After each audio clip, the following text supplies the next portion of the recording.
Existem três grandes questões que sempre circulam a seleção brasileira, e se a gente não fizer questão de esclarecer elas agora, pode ser que a gente chegue despreparado para a próxima Copa.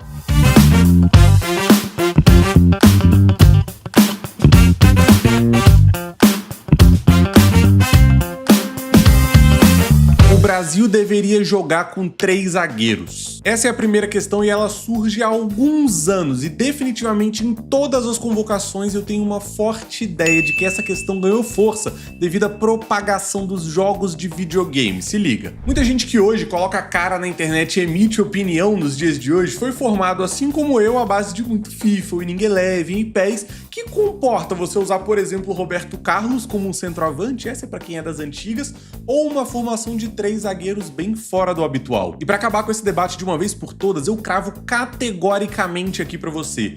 Hoje não existe nenhuma grande equipe do futebol mundial que use 3 zagueiros com alas que não sejam laterais de origem. Ou melhor, que pelo menos um não seja um lateral de fato. Muita gente sugere os 3 zagueiros como sendo uma alternativa para ter um time mais ofensivo, em que os alas vão ser, por exemplo, o Vini Júnior e o Rodrigo, ou qualquer outra variação do tipo, justamente para suprir essa carência de grandes laterais que a seleção já teve um dia. Eu posso te dizer, isso não existe. E aqui é importante a gente deixar claro, jogar com 3 zagueiros não necessariamente deixa o time mais ofensivo ou mais defensivo.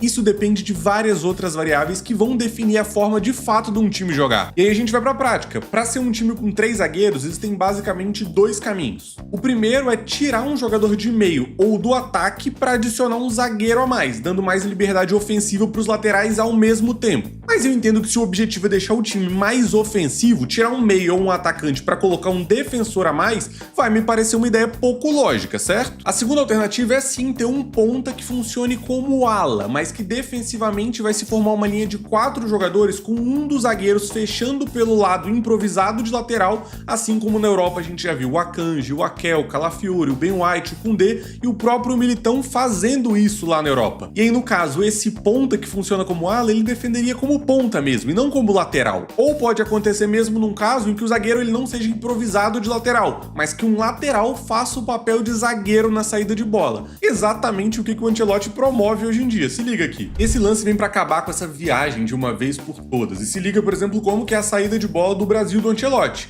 Marquinhos, que é o zagueiro pela direita, Magalhães, que é o zagueiro pela esquerda, vai centralizar, e o Douglas Santos, que é o lateral esquerdo, vem fazer um papel de zagueiro. Aqui poderia ser um zagueiro que faz o papel de zagueiro e que defende como um lateral? Poderia, mas hoje no futebol mundial é mais raro a gente ver zagueiros que se defendam como laterais do que laterais que constroem como zagueiros. E como o tempo de treinamento da seleção é muito escasso, talvez seja melhor se adaptar ao que os jogadores já estão acostumados a fazer. E o Douglas Santos faz isso muito bem, o Alexandro faz isso muito bem no Flamengo também. Assim como na era do Dorival, quem fazia esse papel era o Danilo, porque ele também fazia isso na Juventus. E a gente vai ver a sequência da jogada e olha que interessante, essa saída de 3, muito bem organizada, e olha quem que tá mais avançado fazendo o papel de alas ou de pontas ao mesmo tempo. Pela esquerda é o Martinelli, que é de fato um ponta e que defende como ponta. Pela direita é o Wesley, que ataca como ponta, mas vai se defender como um lateral, formando uma linha de 4 com o Douglas Santos sendo o outro lateral pelo lado esquerdo. A jogada vai ter uma sequência, é interessante a gente perceber como o Martinelli e o Wesley estão praticamente toda a jogada alinhados, jogando praticamente na mesma função ofensivamente. E que mudar esse esquema ou não vai mudar grandes coisas na estrutura. O Brasil, por exemplo, faz essa saída em 3+2, vai desenhar um time basicamente num 3-2-5 ou por vezes num 3-1-5-1, independente se são de fato 3 zagueiros ou não. Nesse caso, por exemplo, quem está emparelhado como volante é o Casemiro e o Bruno Guimarães, mas por vezes a gente viu Rafinha, João Pedro, Matheus Cunha, Paquetá, vários outros jogadores baixarem e fazerem esse papel de volante, mostrando que aqui o mais importante é a organização do time, até porque o mais importante é que a gente tenha uma equipe equilibrada que consiga atacar com qualidade, mas que também se defenda com qualidade. E que, convenhamos, um time com 3 zagueiros e Vini e Rodrigo de alas não ia dar muito certo, né? Ou seja, a resposta para a questão do Brasil deveria jogar com 3 zagueiros já tá na mesa, e o Ancelotti e o Dorival também se apoiaram nisso para construir um time. Um dos laterais vira um terceiro zagueiro na saída de bola, enquanto o outro avança como um ponta, assim como eventualmente a gente pode ter um Militão fazendo o papel contrário, sendo um terceiro zagueiro que se defende como lateral, porque ele já fez isso em outros momentos na carreira. Na hora de defender, monta uma linha de 4 tradicional. A segunda questão, A geração não tem um camisa 10 e por isso o Brasil não consegue ser criativo. E a resposta para isso é muito simples, é só você ativar o sininho de notificações aqui embaixo que você vai ficar sabendo cada detalhe da seleção brasileira em toda a data FIFA. Brincadeiras à parte, mas depois de você ter ativado o sininho de notificações, essa questão é um pouco mais profunda. Primeiro a gente precisa entender a diferença entre posição e função. Posição é basicamente o espaço que um jogador vai ocupar no campo. Função é o papel que ele vai executar naquele espaço. Quando a gente entende isso, a gente vai entender que nem todo mundo que vai jogar naquele papel de camisa 10 vai ser um meia criativo, aquele jogador mais cerebral. Como também um zagueiro ou um volante pode executar esse papel construtor, sacou? E colocando em perspectiva, vários times do futebol mundial, em especial os que vão adotar um 4-3-3, vão perder aquela figura do camisa 10 clássico, o armador do passe genial, sabe? O jogador em que se concentra toda a criatividade da equipe. A construção das jogadas ela vai virar algo mais coletivo, em que o ponta pode cair por dentro para ajudar, como um volante também pode avançar, ou um zagueiro pode ser o grande responsável por desmontar a defesa adversária. E por mais que esse Brasil e Chile não seja lá uma partida de grande dificuldade, todo mundo vai concordar que o Brasil jogou bem. E por isso eu quero trazer os 3 gols pra gente entender como que não é fundamental você ter um jogador em que se concentre a criatividade das jogadas. E como que o Brasil conseguiu marcar 3 gols no Chile com alternativas diferentes e que várias outras equipes do mundo vão usar também. Mesmo o Barcelona do trio MSN, com Messi, Suárez, Neymar, não tinha um camisa 10 fixo. Era o Rakitic e o Iniesta, junto do Messi, do Neymar, do Suárez, do Busquets, vários jogadores que iam construir junto. E o Brasil, obviamente, guardadas as devidas proporções, vai passar um pouco por isso também.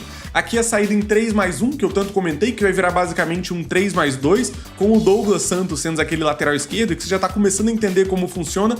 E olha quem que baixou aqui. O João Pedro, que é o camisa 9, que é o centroavante, mas que também tem característica para jogar por trás de um camisa 9, ele fez muito isso na temporada passada pelo Brighton, quando ele era um camisa 10, um segundo atacante por trás do Welbeck muitas vezes, e ele vai baixar para ser uma peça importante na construção. Se liga, ele mapeia e entende como que tá o cenário até para entender se ele pode ser o cara que baixa para construir. Faz o jogo de pescoço várias vezes até que ele entende aqui. Se o Rafinha avançou para ocupar o espaço dele e ser o camisa 9, ele pode baixar para ser um pouquinho do camisa 10 também, dividindo essas responsabilidades e dificultando a marcação adversária. A bola entra pela beirada com o Douglas Santos, ele entende. Você percebe, ele até faz um jogo de pescoço rapidinho e entende que o João Pedro é o homem livre, porque ele saiu de posição, o que dá mais imprevisibilidade, só que ele não tem linha de passe. O que ele vai fazer? Vai usar o Martinelli como um jogador intermediário, um segundo jogador criativo para fazer a bola chegar no homem livre. E a bola chegando no homem livre que tinha mais tempo e espaço,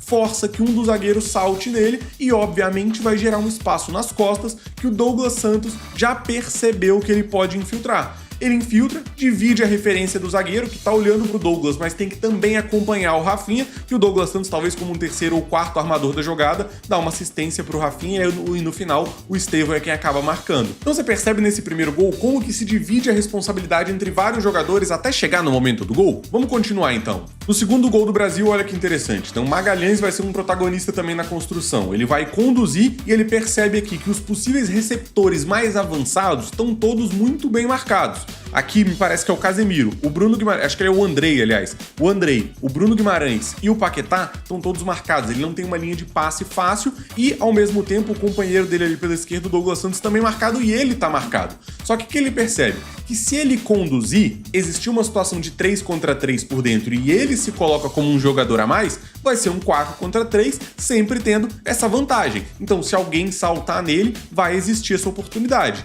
Ele conduz e, obviamente, tá todo mundo encaixado e ele vai tendo espaço até que chega nesse cenário.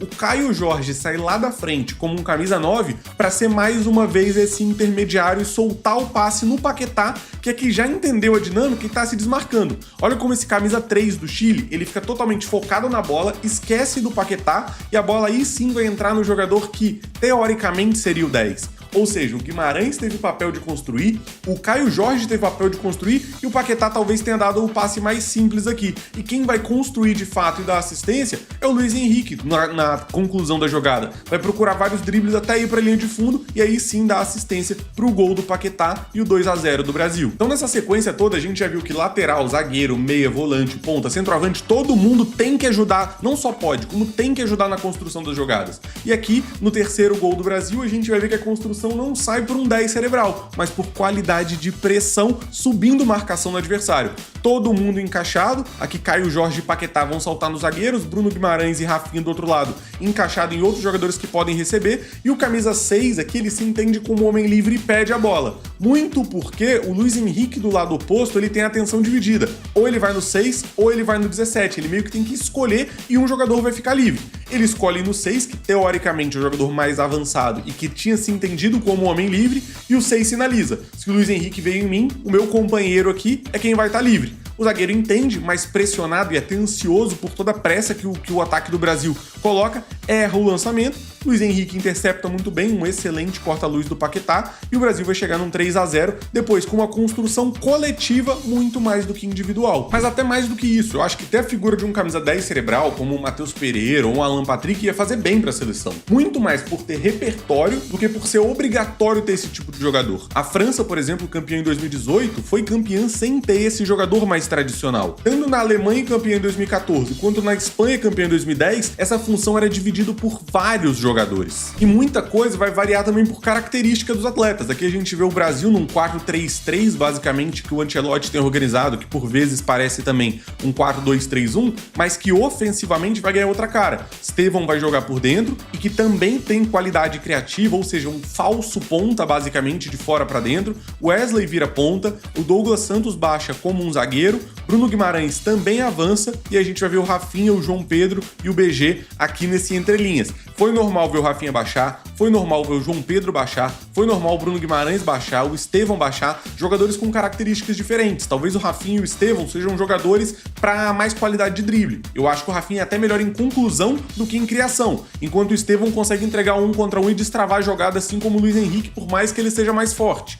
O Bruno Guimarães não é um jogador tão criativo, mas é um jogador que ocupa o campo inteiro e pode ajudar dessa forma. O João Pedro é mais físico e também tem boa visão de jogo. Ele pode baixar, por exemplo, e se oferecer, além de ter outros jogadores para fazer esse papel. Matheus Cunha pode fazer esse papel muito bem, o Rodrigo pode fazer esse papel muito bem, Andreas Pereira, dentre vários outros jogadores. O próprio Paquetá, inclusive, pode ser um volante que avança ou que baixa para destravar o jogo. E aqui a gente entende como é mais importante ter um coletivo que funciona do que propriamente peças individualmente descoladas. Então, o que eu enxergo para o Brasil? Um time que vai entregar papéis diversos, seja do Paquetá subindo para ser o criativo, o Rafinha jogando por dentro e buscando destravar jogadas, ou mesmo o Cunha ou o João Pedro baixando de posição para destravar o jogo. Segunda questão respondida, e se você tem um amigo que ainda tá travado nesse entendimento mais profundo do jogo, faz o seguinte, manda para ele esse vídeo que eu tenho certeza que vai enriquecer o seu debate com a galera, beleza? E aí, para fechar, a terceira grande questão é a frase que a gente sempre ouve, sempre ouviu: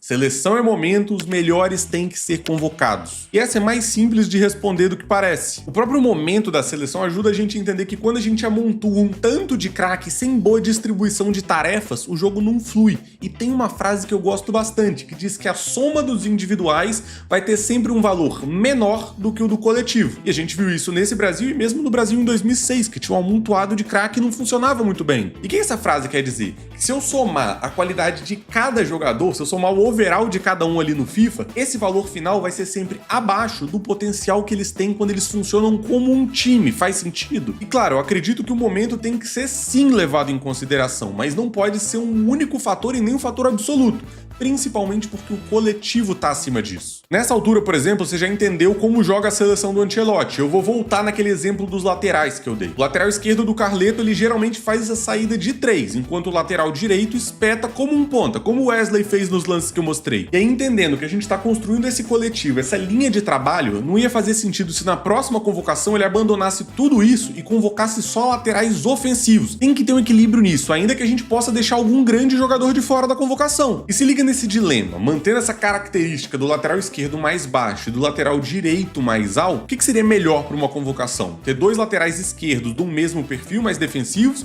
ou ter laterais esquerdos de perfis diferentes, um mais defensivo e um mais ofensivo? Nas duas respostas, algum bom jogador ia acabar sendo excluído, mas se a gente escolher os dois do mesmo perfil, como por exemplo o Alexandro e o Douglas Douglas Santos, pode ser que ao longo de uma partida na Copa do Mundo a gente precise mudar de característica e não tenha peça suficiente para isso, o que pode acabar sendo um problema. Por outro lado, se a gente convoca laterais de perfis diferentes, como por exemplo levar o Douglas Santos e o Kaique do Cruzeiro, que é mais ofensivo, pode ser que o titular esteja suspenso ou se machuque e a gente não tenha uma peça semelhante para repor. Então você entende como essas questões são mais profundas do que a gente pegar uma frase como verdade e martelar na cabeça dos nossos amigos? Então vamos fazer o seguinte, comenta aqui embaixo que outra frase a galera trata como se fosse verdade no futebol, mas que não tem tanta profundidade, que se esse vídeo fizer sucesso, eu volto com a parte 2 pra gente desmistificar outras questões do mundo da bola.